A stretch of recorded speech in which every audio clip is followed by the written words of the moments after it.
வணக்கம் தமிழக மக்களே, நான் தான் பவர் ஸ்டார் பேசுகிறேன். இந்துக்களுக்கு எதிராக யார் சதி செய்தாலும் அதை நான் தாங்கிக் கொள்ள மாட்டேன். இந்து கடவுள்களை கிண்டல் அடிக்க விட மாட்டேன். இதோ இந்த தமிழ் கடவுள் முருகன் தான் முதல் புரட்சி தலைவர். அதற்கு பிறகுதான் மற்ற தலைவர்கள் எல்லாம். தமிழ்நாடு அரசின் டிராஃபிக் போலீஸ் ரொம்ப தப்பு பண்ணுது. நம்ம பசங்க ஹெல்மெட் போடாமல் போனால் பிடிக்கிறாங்க. லைசன்ஸ் இல்லாமல் டூ வீலரில் போனால் பிடிக்கிறாங்க.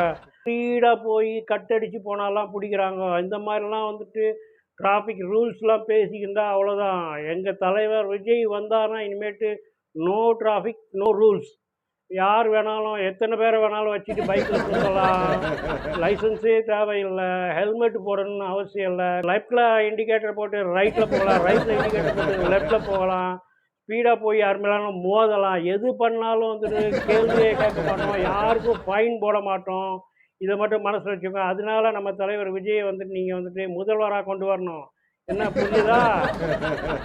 இப்போ 2 தலைவர்கள் பேசுனே கேட்டீங்க. ஒன்று பார்த்தோன்னா அவர் பவன் கல்யாண் வந்துட்டு முருகன் மாநாட்டில் பேசியிருக்காரு. இன்னொன்று வந்துட்டு புஷி ஆனந்த், அவர் வந்து விஜயோட பிறந்த நாளுக்காக பேசியிருக்கிறாரு.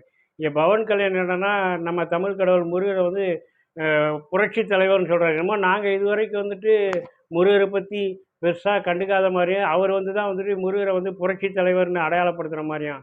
என்ன பவன் கல்யாணம், உங்கள் ஊரில் நீங்கள் திருப்பதி பெருமாளை வச்சு தானே வந்துட்டு கல்லா கட்டிக்கிட்டு இருக்கீங்க. முருகனை எங்கே நீங்கள் மதிக்கிறீங்க?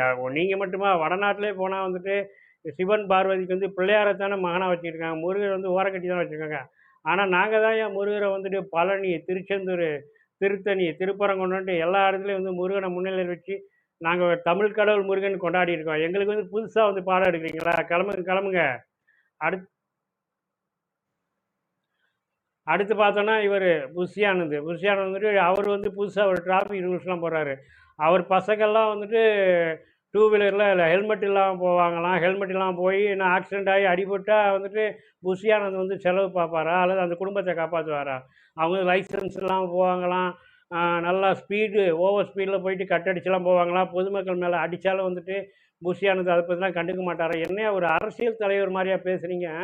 இப்போ டிராஃபிக் போலீஸுங்கிறதே வந்து டிராஃபிக் ரூல்ஸை மீறி போகிறவங்கள வந்துட்டு பிடிக்கிறதுக்கும் ஃபைன் போடுறதுக்கும் கண்டிக்கிறதுக்கும் தான் இருக்கிறாங்க. அது வந்துட்டு டிராஃபிக் போலீஸ் வந்து பிடிச்சிட்டாங்கன்னா அல்லது ஃபைன் போட்டாங்கன்னா அது தமிழ்நாடு அரசோட தப்பான். இவரெல்லாம் வந்துட்டு அரசியல் பேச வேண்டாம். என்ன கொடுமை போங்க. இதெல்லாம் நீங்கள் மக்களே நீங்கள் தான் புரிஞ்சுக்கோங்க. இந்த மாதிரி ஆட்கள் தான் இப்போ வந்து மக்களை வந்துட்டு ஒரு பக்கம் வேண்டாம்னா மத ரீதியாக அவர் ட்விஸ்ட் பண்ணி விட்டுருக்காரு. இவர் என்னன்னா இளைஞரை ஃபுல்லாக வந்துட்டு கெட்டு குட்டிச்சீராக போகிறதுக்கு தான் வழி சொல்லியிருக்காரு. புரிஞ்சு